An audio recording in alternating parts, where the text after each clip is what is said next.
E já estamos por aqui conectados com Fernanda Pacobaíba, que é presidente do Fundo Nacional de Desenvolvimento da Educação. Muito bom dia, muito bom ter a senhora aqui conosco falando desse assunto que é muito importante, né? Obrigada, Jéssica, um abraço aí a todos, obrigada pela oportunidade de estar aqui. A gente que agradece, é sempre um prazer ter a senhora aqui conosco. A gente começa falando, né, hoje é o assunto do nosso Café PT, que é a questão da alimentação escolar.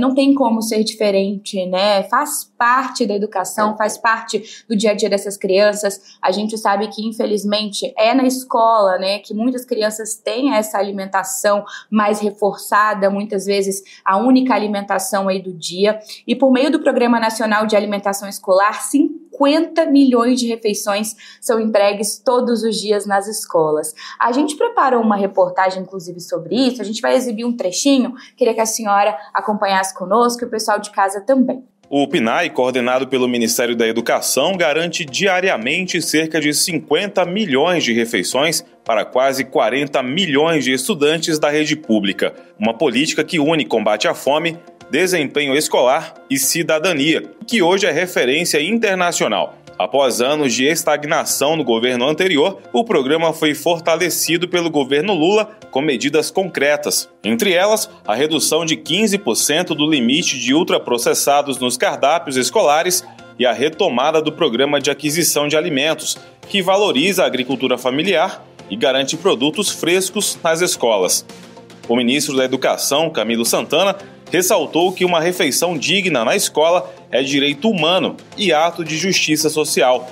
Ele lembrou que o Congresso já aprovou o aumento de 30% para 45% dos recursos do PNAE destinados à agricultura familiar. O PNAE é um eixo fundamental para a garantia da segurança alimentar e nutricional do nosso país, baseado no emprego da alimentação saudável e adequada, compreendendo o uso de alimentos variados, seguros, que respeitem a cultura, as tradições e os hábitos alimentares, além de assegurar a participação da sociedade no controle social por meio dos conselhos de alimentação escolar em todos os municípios e estados brasileiros.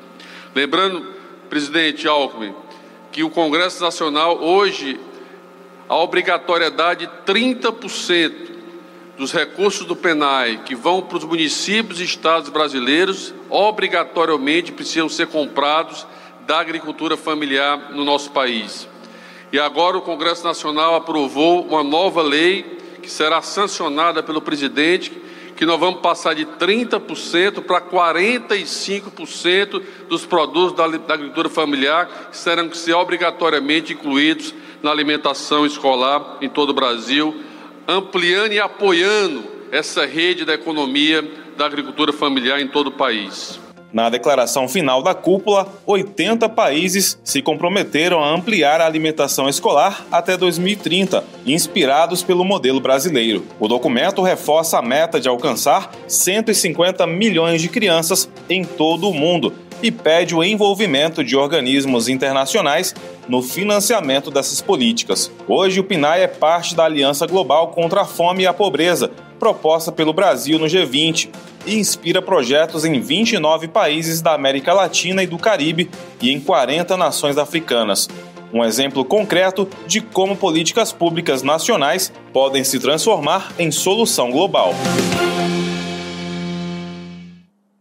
Que bacana, né? A gente percebe que é uma cadeia mesmo, é uma escalada, onde a gente tem melhoria na saúde. Estava olhando ali o cardápio que passou na reportagem do nosso repórter Anderson Andrade, peixinho, salada, baião de dois. Então a gente tem a questão da saúde, elimina aí o problema de obesidade infantil, que acaba sendo epidemia não só no Brasil, mas em todo o mundo. Agricultura familiar, que ajuda ali diretamente na economia dessas famílias. Eu queria que a senhora falasse um pouquinho da importância da retomada desse programa e na importância desses números, né? São 50 milhões de refeições todos os dias.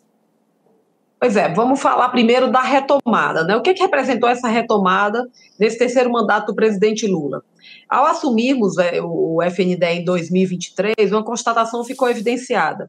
Fazia 6 anos que o governo federal não dava reajuste no valor per capita da alimentação escolar. Isso é um dado muito ruim, porque a gente sabe, especialmente na época da pandemia, o quanto a inflação, ela comeu o poder de compra, né, do real, né, da nossa moeda.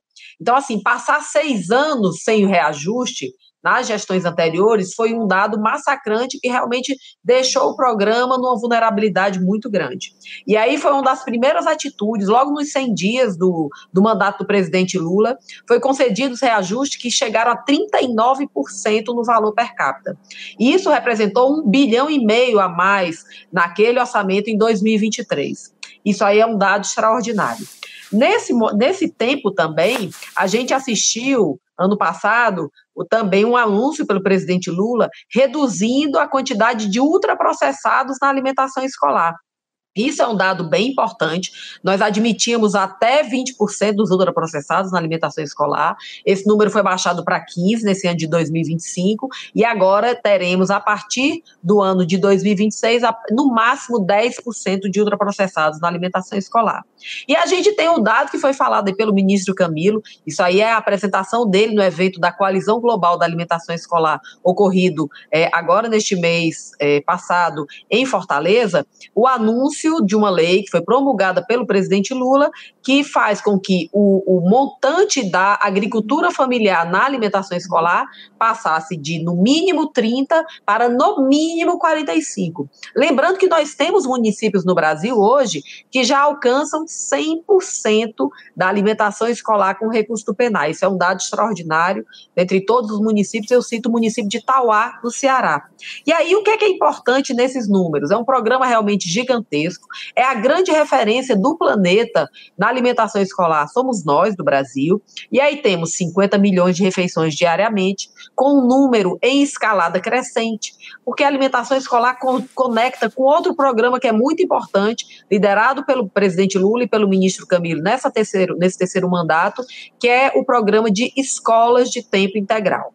E aí, quanto mais tempo a criança passa na escola, mais refeições devem ser ofertadas a ela.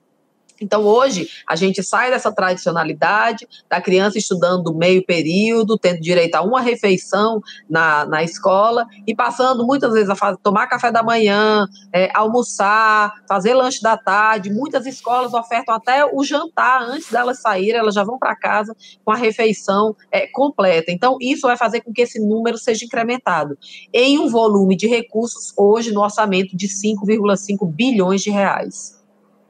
Presidente, a senhora trouxe muito bem a questão da pandemia. Infelizmente, quando o mundo inteiro, e o Brasil, infelizmente, não ficou de fora, né, com mais de 700 mil mortes, estávamos aí com o governo anterior, de Jair Bolsonaro, onde as escolas foram fechadas, essas crianças ficaram em casa e essa insegurança alimentar aumentou ainda mais. Porque o ex-governo a gente sabe, né, o que fez, negou vacina, e isso acabou prejudicando muito a saúde também dessas crianças. E no Fórum Mundial de Alimentação em Roma, nosso presidente Lula foi muito elogiado justamente por essa questão, por tirar o Brasil novamente do mapa da fome, por tirar essas pessoas da insegurança alimentar. E a gente até separou um trechinho da fala dele nesse fórum. Vamos acompanhar.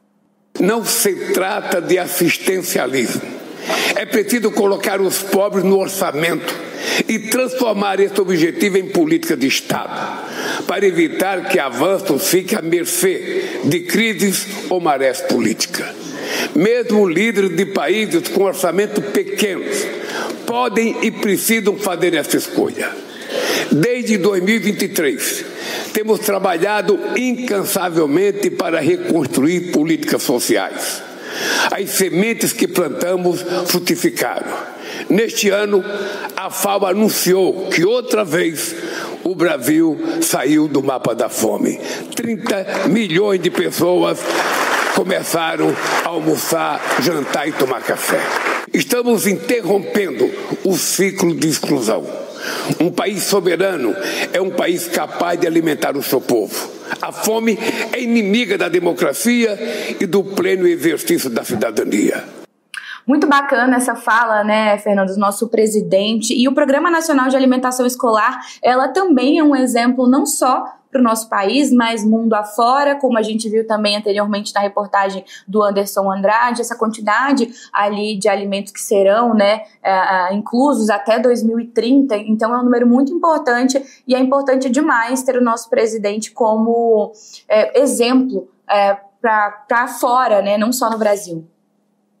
Pois é, o presidente Lula, sem sombra de dúvida, é a grande liderança mundial hoje, né? Não só dessa temática, em outras temáticas, mas na temática da erradicação da fome, da pobreza.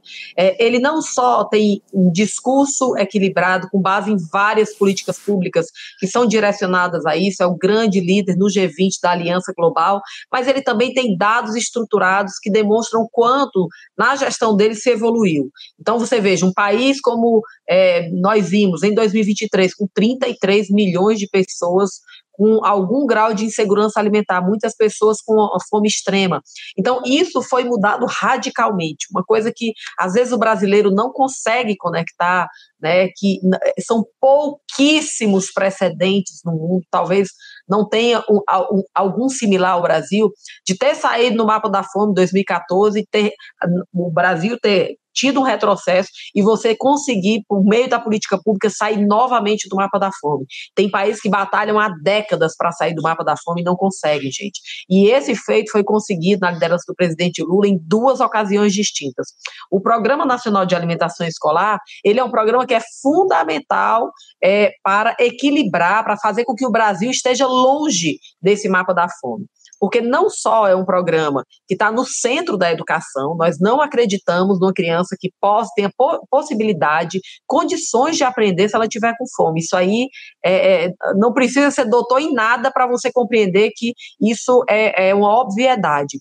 Mas a gente sabe também o quanto a fome ainda é um dado e a ameaça, especialmente o sul global, mas o quanto esse programa também garante que essas crianças sejam sustentadas, não só para aquele momento da apreensão do conhecimento, mas em todo o desenvolvimento dela físico, emocional, intelectual, na forma como aquele dali vem no apoio às famílias. A gente sabe também, hoje, de toda a dinâmica familiar, especialmente nas grandes cidades, a batalha das mulheres para se desdobrar em 1000 personagens distintas, precisando ofertar alimentação para os filhos, deixar o menino na escola, enfim, todas as tarefas domésticas, ainda assim ter que trabalhar. Então, isso é muito importante, ter esse programa como um grande apoio nacional em diversos setores da nossa sociedade, especialmente um apoio para a família. E, presidente, eu queria que a senhora falasse agora um pouquinho sobre os centros colaboradores em alimentação e também nutrição. Como é que funcionam? Quais que são, né? Qual que é, na verdade, o papel desse centro? Pois é, os centros colaboradores, para a gente compreender bem, basicamente é de que forma a universidade, né, a nossa academia, ela pode nos ajudar na implementação da política pública. E nós temos vários programas aqui no FNDE que se estruturam com essas parcerias com as universidades.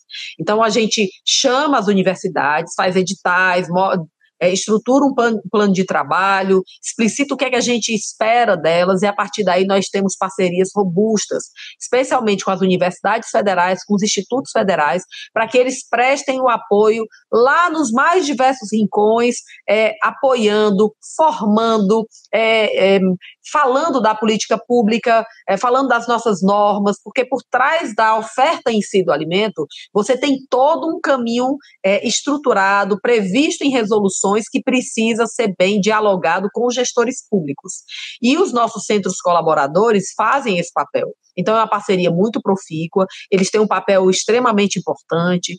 Dentre todos aqui, eu vou citar o nosso Centro Colaborador do Norte, que nós temos uma parceria com a Federal do Pará, inclusive estamos tendo este mês um encontro nacional relacionado a diversas políticas públicas, dentre todos eu citaria outro programa que é bem importante para a gente, que é o PDDE, e esses centros colaboradores, quando a gente vai lá no Marajó, na Ilha do Marajó, quando a gente precisa atender o município de Melgaço, que tem o IDH mais desafiador do nosso país, a gente se faz acompanhar por essa equipe, que é uma equipe local, das universidades locais, porque a gente volta para Brasília, mas a gente garante que técnicos, nutricionistas, pedagogos, enfim, toda uma sorte de profissionais vai estar à disposição daquela comunidade, daqueles gestores, no momento da implementação da política pública.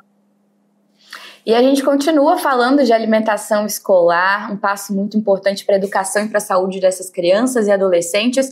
Nós vimos a reportagem do nosso repórter Anderson Andrade sobre números, sobre expectativas, principalmente até ali 2030. 2030 temos essa meta para que todas as crianças tenham acesso à alimentação escolar. Ano que vem temos aí eleições 2026, a gente espera, né, que o PT continue aí na presidência e provavelmente investindo ainda mais nessa questão da alimentação escolar dos estudantes. Mas como é que está o desenvolvimento dessa meta, Fernanda, para que a gente consiga concluir em 2030 ou até antes, quem sabe? Pois é, o Brasil hoje é co-presidente da Coalizão Global da Alimentação Escolar. Essa co-presidência ele faz em parceria com a França e com a Finlândia.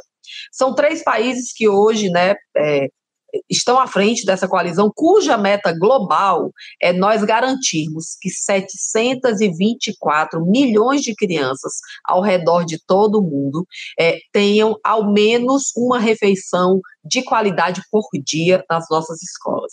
Então, como é que a gente alcança essa meta?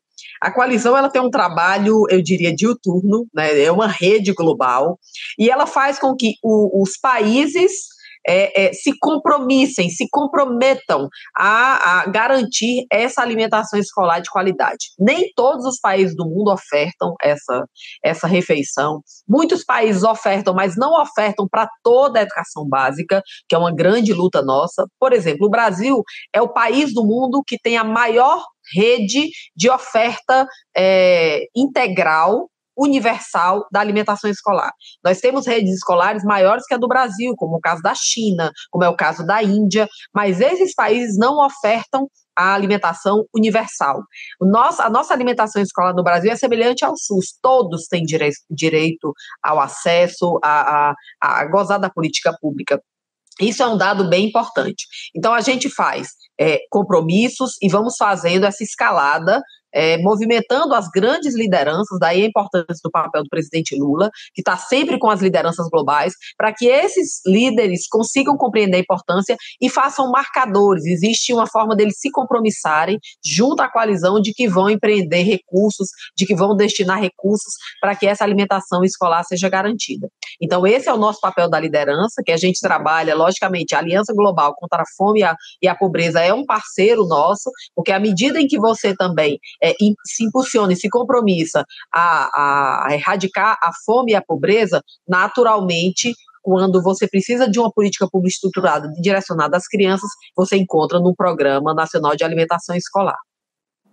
E como a gente estava conversando no início do nosso Café PT, a alimentação escolar, além de melhorar, claro, a saúde dessas crianças, ajuda também na questão da economia, né? Eu estava dando uma pesquisa aqui, agora, a partir do dia 1º de janeiro do ano que vem, 45% dessa alimentação tem que vir da agricultura familiar, né? Antes esse número era de 30%. Qual que é a importância disso? Além, claro, de auxiliar essas famílias, né, dos agricultores, mas também a saúde dessas crianças, porque a gente sabe que é um alimento ali puro, né, sem orgânico, uma alimentação mais saudável no prato dessa criança, com mais saladas, enfim. Vamos falar de números, as pessoas gostam muito de falar de números, ainda mais no caso do FENEC, também. As cifras são bilionárias. Hoje a gente tem um programa de 5,5 bilhões, pelo menos 30% dele deve ir para a agricultura familiar, então você tem pelo menos aí 1,6 bilhão, 1,7 bilhão, no mínimo, indo para a agricultura familiar. Quando o presidente Lula promulga a lei, passando de 30% para 45%, você tem um acréscimo de 50% nos 30%, né, mais 15%. Isso representa um acréscimo de 800 milhões indo para a agricultura familiar, 800 milhões de reais. Então você vai ter uma agricultura familiar aí que vai passar de 2,5 bilhões, com toda certeza, porque muitos entes cumprem até mais do que os 45% já. Então, veja o montante de recursos que vai ser destinado àqueles produtores nacionais que produzem aquilo que a gente chama de comida de verdade. São as frutas, são os legumes, são as verduras.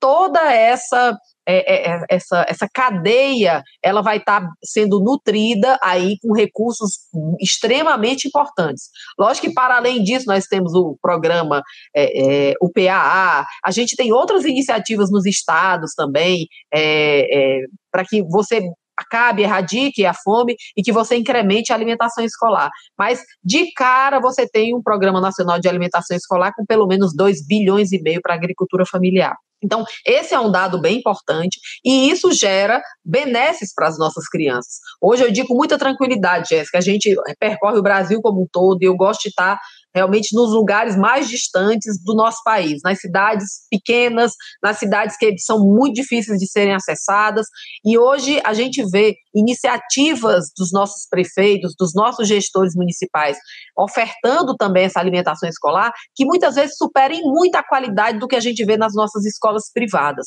Muitas escolas privadas ainda estão muito aí focadas no ultraprocessado, naqueles salgadinhos, nos refrigerantes, quando isso, nas nossas escolas públicas, isso aí é algo que é coisa do passado, né? Então a gente está batalhando por uma escola pública, gratuita, de qualidade, com alimentação saudável para as nossas crianças, e é isso que todo brasileiro deve ter acesso. A senhora trouxe agora também a informação, né, de que a senhora percorre aí, viaja Brasil afora justamente para conferir de perto quais que são as regiões que a senhora percebe que ainda precisa desse investimento melhor, quais que já estão ali com essa segurança alimentar, com essa alimentação nas escolas já em dia, que já melhoraram bastante. Como é que a senhora faz esse cálculo, digamos assim, né, essa análise, na verdade?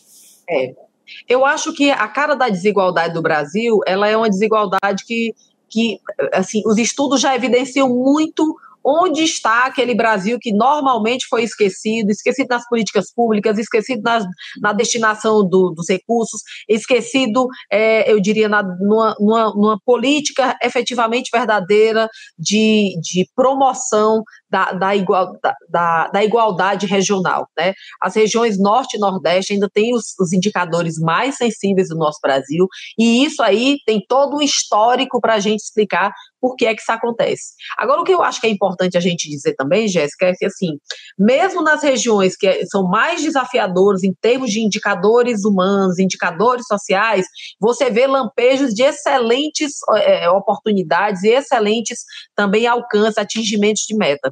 E aí eu falo com muita tranquilidade do meu Ceará, do estado de onde vim, porque o Ceará hoje é o líder nacional, por exemplo, na escola de tempo integral. O governo do PT, liderado pelo nosso governador Elmano de Freitas, que vem dando continuidade a uma política de escola integral estruturada num dos estados que tem, dos estados mais pobres da Federação Brasileira. Do Ceará não é dos estados mais ricos. Mas hoje a gente tem indicadores de educação, indicadores de alimentação escolar, indicadores de escola de tempo integral na região, no Ceará, que está na região Nordeste, que é uma região sensível, mas que superam em muitos estados que são muito mais ricos. A gente vê iniciativas também, mesmo como a gente esteve hoje, recentemente com o presidente Lula na Ilha do Marajó, nós fizemos um trabalho lá muito estruturado a partir de um projeto chamado FNDE Chegando Juntos. O Marajó, gente, para vocês compreenderem, era uma região dentro do estado do Pará que tinha mais de 130 obras inacabadas e paralisadas. Isso eu estou falando de 18 municípios. E o Marajó conseguiu retomar essas obras num ritmo muito mais acelerado do que a média do Brasil. Então, o que é que a gente percebe? A gente percebe que os indicadores são difíceis, mas a gente percebe que quando você leva uma política pública estruturada, você consegue bons resultados. Hoje a gente está fazendo um trabalho estruturado na Prefeitura de Melgaço, também relacionado à administração, ao Programa Nacional de Alimentação Escolar. Melgaço hoje, no Brasil, é o município que tem o pior IDH, né? É a nossa maior sensibilidade. Hoje é uma prefeitura liderada por um prefeito do Partido dos Trabalhadores. Nós já estivemos com ele em várias ocasiões, estivemos presencialmente em Melgaço, e a gente vai mostrar que quando você tem uma administração que quer fazer, e quando você tem um governo federal que apoia e que tem um poder de transformação, né, que está bem direcionado, como é o caso do nosso governo do presidente Lula, você consegue resultados auspiciosos. Então, o Melgaço hoje é um potente direcionador nosso para que a gente consiga fazer uma boa transformação.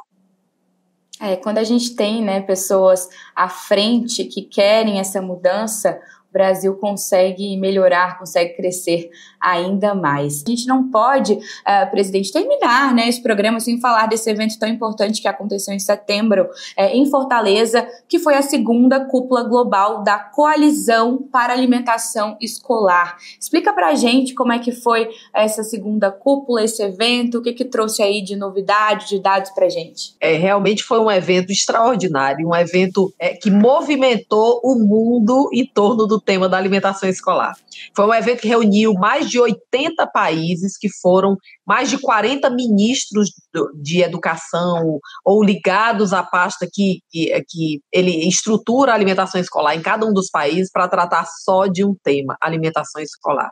Então foi um evento extremamente importante, em que a gente teve a anuência de vários outros países também, no sentido desse compromisso de expandir a alimentação escolar para as suas crianças nos seus territórios, e aí um evento que contou com a parceria da Organização das Nações Unidas, por meio do Programa Mundial de Alimentos, e também a parceria que nós temos aqui na América Latina com a FAO. Então, a ONU, ela tem sido uma parceira também do Brasil, França e Finlândia, ela tem nos ajudado, nos secretariado nesse movimento de liderança global do tema da alimentação escolar. Então, é um evento que a gente sabe que foi muito próspero e que vai gerar muitos desafios e muitas vitórias nos próximos anos, incrementando e fazendo com que a gente consiga alcançar até 2030 esse ideal de garantir que dos 724 milhões de crianças ao redor de todo o planeta terão garantida ao menos uma alimentação de qualidade por dia. Que coisa boa, Fernanda. Muito obrigada por estar aqui conosco. Sua fala, seu trabalho é muito importante, parabéns. É importante você trazer, reforçar que a criança com fome não tem como estudar, né, gente? Fome dói, fome mata, e com essa alimentação escolar, não só as crianças, mas o país ganha demais, porque com a escola integral, que você bem disse, né, os pais conseguem ir trabalhar, trazer essa renda, melhorar a vida dessa família, sabendo que os filhos estão bem acolhidos, aprendendo e se alimentando muito bem. Muito obrigada. Seu trabalho aí é excepcional e faz com certeza a diferença aqui no nosso país. Eu que agradeço, estamos sempre à disposição. Valeu. Eu que agradeço. Depois a gente marca um segundo café para a gente falar mais.